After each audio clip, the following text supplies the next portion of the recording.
আল্লাহর সিংহ হযরত খাইবারের যুদ্ধে কতটা শক্তিমত্তা প্রদর্শন করেছিল তা ইতিহাসে বিরল।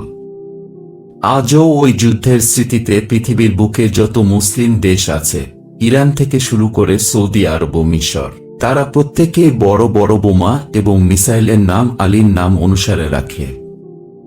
শুধুমাত্র খাইবারের যুদ্ধের সেই শক্তি যেন এই মিসাইলের মধ্যে খুঁজে পাওয়া যায়। প্রিয় দর্শক, ইতিহাসে স্বর্ণাক্ষরে লেখা সেই খাইবারের যুদ্ধে হযরত আলী কি দেখিয়েছিলেন, যার জন্য পৃথিবীর ইতিহাসে এটি এক বিরল ঘটনা হয়ে থাকল।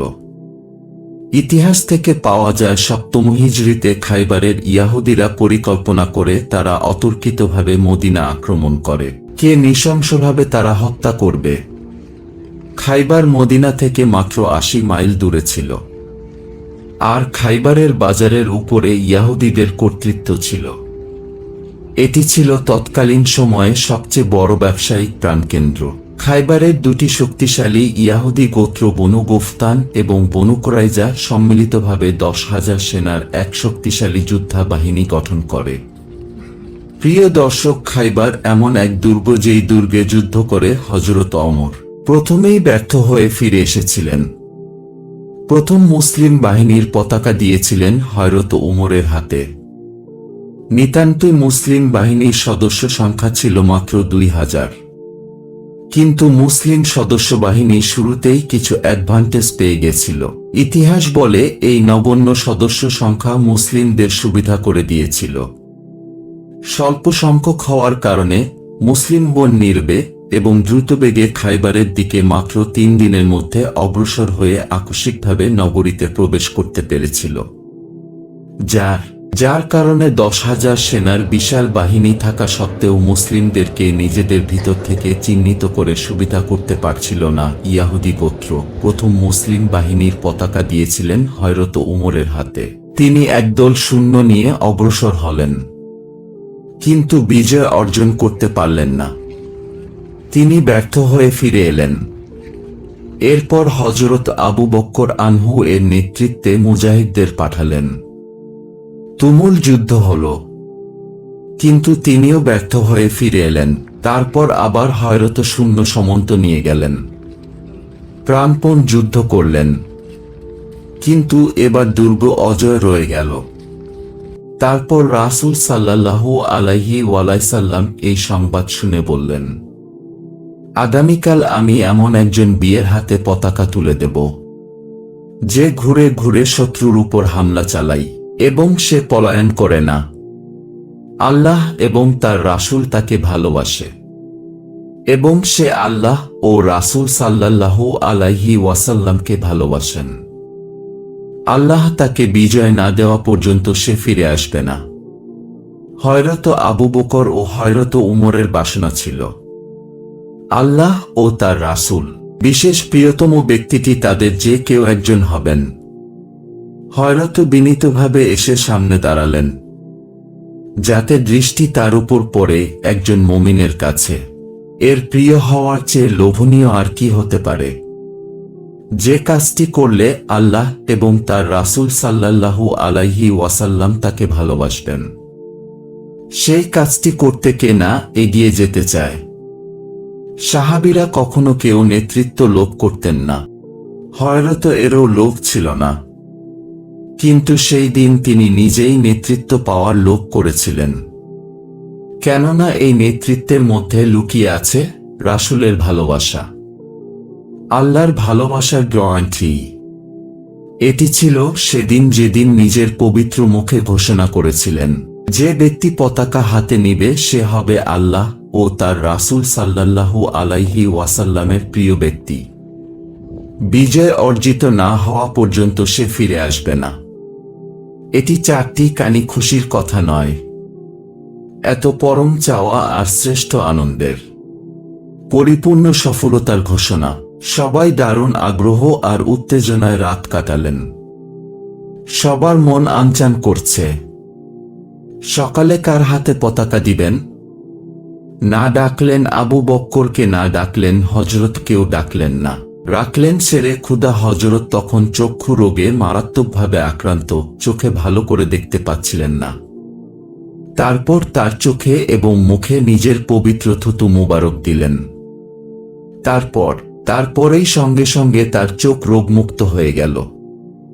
এরপর সারা জীবনে আর কখনো তার চোখে রোগ বা ব্যথা বেদনা হয়নি। এরপর তিনি হযরত এর হাতে পতাকা তুলে দিলেন, নিজের লৌহমর্ম তাকে পুড়িয়ে দিলেন এবং জুলফিকার তরবারি হাতে ধরিয়ে দিয়ে দোয়া করলেন, হে আল্লাহ, গরম এবং ঠান্ডা তোমার নিয়ন্ত্রণে। আজ উভয়টি যেন আলীর অনুকূলে থাকে। হযরত বললেন, প্রচণ্ড ঠান্ডার সময় সে যুদ্ধ হচ্ছিল। আল্লাহর রাসূল যখন এই দোয়া পড়ে আমার গায়ে ফু দিলেন, সেদিন থেকে আমার উপর উত্তাপ এবং শীতের কোনো প্রভাব পড়েনি। আমি গ্রীষ্মকালেও গরম কাপড় পরেছি, শীতকালেও পাতলা কাপড় পরে বাইরে ঘোরাফেরা করেছি। সুবহানাল্লাহ। এরপর হযরত দ্রুত খাইবার দুর্গের দিকে অগ্রসর হলেন। মুজাহিদ বাহিনী শেষাংশে পৌঁছার আগেই তিনি সেখানে গিয়ে পৌঁছালেন। তিনি দূরে পৌঁছার সাথে সাথে ইহুদিরা তাকে আক্রমণ করে। পূর্বের চেয়ে অধিক শক্তি নিয়ে তারা ভীষণভাবে মুসলিম বাহিনীর উপর ঝাঁপিয়ে পড়ে। একসময় হযরত এর হাতের ঢালও মাটিতে পড়ে যায়। তিনি মাটি থেকে ঢালও আর হাতে তুলে নিলেন না। দুর্গের কপাট ধরে এক হ্যাচকা টান মেরে কপাট খুলে ফেললেন এবং সেই কপাট হাতে ধরে ডাল হিসেবে ব্যবহার করে যুদ্ধ চালিয়ে যেতে লাগলেন। এরপর এক পর্যায়ে সেই ভারী লৌহকপাট পিঠের উপর রেখে মুসলিম বাহিনীকে দুর্গের ভেতরে প্রবেশ করার সেই পথ তৈরি করে দিলেন।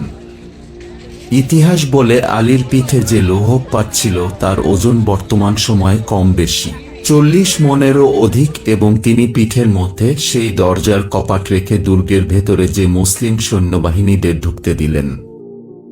একই সাথে সেই কপাটের উপরে 40 জনের অধিক সেনাবাহিনী আরোহণ করে দুর্গে প্রবেশ করেছিল। এই 40 জন সেনার ভার একাই বহন করলেন। মুসলিম বাহিনীর সেই সিঁড়ি পথে দ্রুত দুর্গের ভেতরে প্রবেশের পথে বাধা হয়ে দাঁড়ালো তৎকালীন সময়ের সবচেয়ে বড় বীর। ইহুদিরা যাকে বলতো পাহাড়, তার নাম ছিল মারহাওয়া। তাকে যুদ্ধে হারানো অসম্ভব ছিল। খাইবারের যুদ্ধে ইহুদিদের সবচেয়ে শক্তিশালী দুর্গের মুখে বড় বাধা ছিল ইমারহাবা। তার কাছেই সাহাবীরা বারবার বাধাপ্রাপ্ত হচ্ছিলেন।